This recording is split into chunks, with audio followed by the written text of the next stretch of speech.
আজকে প্রথম রোজায় ইফতারের পর হচ্ছে আয়নের আব্বু এই বড় তরমুজটা নিয়ে আসছে। এটা হচ্ছে অনেক বড় একটা তরমুজ ছিল, আর মাশাআল্লাহ এটা খেতে কিন্তু অনেক মিষ্টি ছিল।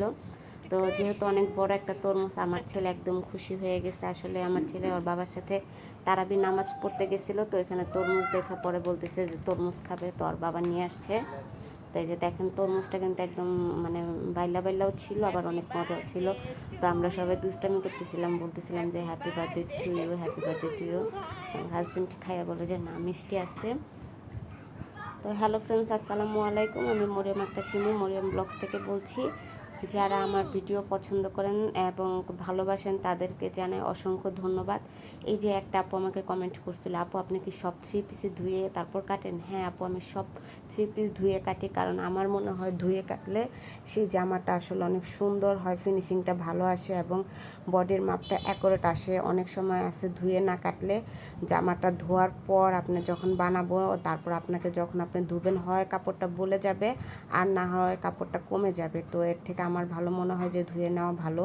তো আমার এই কাপড়টা ধোয়া হয়ে গেছে, এখন আমি হচ্ছে এটা শুকাইতে দিছিলাম। শুকানোর পর এটা আমি এখন কাটবো। তো বডির মাপটা আমি আগে খাতায় লেখা ছিল, তো ওই মাপ অনুযায়ী কেটে নিব। আসলে বিজনেস করতে এসে অনেক কিছু শিখলাম। আমরা মনে হয় মেয়েদের আসলে মনে হয় উচিত না বিজনেস করা, কারণ মেয়েরা প্রতিনিয়ত প্রতারণার শিকার হয়। কেন বললাম প্রতিনিয়ত প্রতারণার শিকার? এই যে কিছুদিন আগে একটা কাস্টমার আমার 1800 টাকা মেরে চলে গেল, এখন আবার আরেকটা কাস্টমার আমার কাছ থেকে 2টা 3 পিস নিছে। নেওয়ার পরে সে হচ্ছে আমার কাছ থেকে 3 পিস তো নিয়ে গেছে, এখন সেটা হারায় গেছে না কি হয়েছে সেটা তো আর আমার ব্যাপার না। তো আমাকে একটা টাকা দিয়ে যায়, আরেকটা বলে যে আমি তোমাকে পরে দিব। তো হয়তো বা কোনো এক কারণে তার হাজব্যান্ডের সাথে সে রাগারাগি করে তার বাপের বাড়ি চলে যায়, পরে 2-3 দিন পরে চলে আসে। এখন আসার পর আমি যখন তার কাছে আমার 3 পিসের টাকাটা চাচ্ছি, সে বলতেছে আমি 3 পিসটা বানাইতে পারলাম না, 3 পিসটা পরতে পারলাম না, হারায় গেছে ওইটা সেটা। আসলে এটা তো আমার দোষ না, ওইটা যদি আমার কাছে থাকতো তাহলে তো আমি এটা সেল করতে পারতাম। কিন্তু কাস্টমার সেটা বুঝতেছে না, সে বলতেছে সে এটা পড়তে পারে নাই, সেটা বানায় নাই। এখন ওইটা কি আমার দেখার বিষয়? আপনারাই বলেন। আপনারা একটা জিনিস বাসায় কিনে নিয়ে আসার পর যদি সেইটা আপনার পচা বের হয় বা আপনি ওইটার 2-3 দিন রেখে দেওয়ার পর খাবারটা নষ্ট হয়ে যায়, আপনি কি দোকানদারকে আর টাকা দিবেন না? এমন কি? এমন তো আর না, দোকানদারকে তো আপনাকে টাকা দিতেই হবে। আপনারা যারা 20 কেজি 25 কেজি পেঁয়াজ কিনে রেখে দেন, পেঁয়াজটা যখন পচে যায়, অনেক আছেন বাকি আনেন, তারপরে কি আপনারা কি দোকানদারকে আর টাকা দেন না? অবশ্যই তো দেন। তাহলে এখানে আমার কি দোষ বলেন? আমি একজন মেয়ে উদ্যোক্তা বলে কি এটা আমার দোষ? আপনারা বলেন।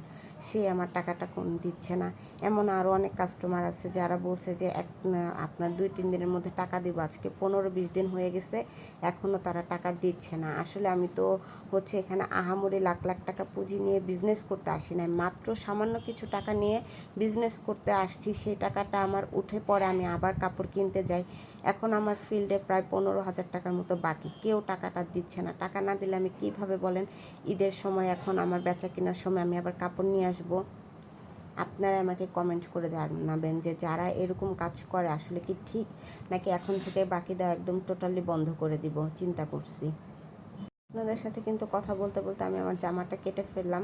এখন হচ্ছে সালোয়ারটা আমি আমার মাকে দিছি কাটতে, কারণ আমার প্রচুর পরিমাণে মাথা ব্যথা। অনেক এমনি আমার মাথা ব্যথার সমস্যা, তার উপরে এখন হচ্ছে আরও বেড়ে গেছে, যেহেতু এখন আমার ঘুম হচ্ছে না, ঘুম একদমই কম। আর কেন জানি আমার অতিরিক্ত মাথা ব্যথাটাও বেড়ে গেছে। তো আমি বললাম যে আম্মু তুমি এখন সালোয়ারটা কাটো। তো এটা যেহেতু একটা হচ্ছে উপরে আলগা প্যান দিয়ে তারপর সালোয়ার হবে, তারপর আবার পট্টি হবে। তো আম্মুকে বললাম যে এই ঝামেলার কাজটা তুমিই করো। তো আমার মা ওইটা কাটতেছে। তো যেহেতু এটা একটু মোটা মানুষ ছিল, তার হচ্ছে 25 ইঞ্চি নিলেই হয়, তো এখানে 27 আছে। আমি বললাম যে 27 নিয়ে নাও, সমস্যা নেই, নিচে 2টা একটা কুচি দিয়ে দিলেই হবে। তো উপরে হচ্ছে 6 ইঞ্চি প্যান্ট হবে, তো 6 ইঞ্চি প্যান্ট বাদ দিয়ে পরে আমার মা হাইয়ের মাপটা দিয়ে দিল এবং নিচের মুহুরের মাপটা দিয়ে দিল। আর এই দেখেন ইঞ্চি টেপটা একটু বাঁকা করে ধরলো। এখানে হচ্ছে আপনার প্যান্টের জন্য এক্সট্রা যে পট্টি দেয় সেই পট্টি দিবে হায়ের ওইখানে, কারণ যারা একটু মোটা মানুষ তারা যদি হায়ের পট্টি দেয় তাহলে ওই সালোয়ারটা পরে কিন্তু অনেক আরাম পাওয়া যায়, বসেও আরাম পাওয়া যায়। তো আমার মা সবসময় হচ্ছে এইভাবেই কাটে। তো সালোয়ারের কাপড়টা একটু কম ছিল, তো আমি বললাম যে কমভাবে তুমি হাইটা দাও, কোনো সমস্যা নাই। কাপড় আমার কাছ থেকে অনলাইন থেকে কাপড় নিতে চাচ্ছেন, আমাকে হচ্ছে মেসেজ করতেছেন, পার্সোনালি মেসেজ করতেছেন। আসলে আপু আমি হচ্ছে যেহেতু এর আগে অনলাইনে কখনো সেল দিইনি, ডেলিভারির যে একটা ব্যাপার সেটা আমি ম্যানেজ করতে পারতেছি না। কয়েকজনের সাথে কথা বলছি এবং একটা অ্যাপসও নামাইছি, কিন্তু সেই অ্যাপসে ভেরিফাই করার পর ওনাদের সাথে যে কন্ট্যাক্ট করতে পারতেছি না, কারণ ওনাদের বলতে হবে যে আমার আইডিটা অ্যাক্টিভ করে দেওয়ার জন্য, বাট আমি সেটাও পারতেছি না।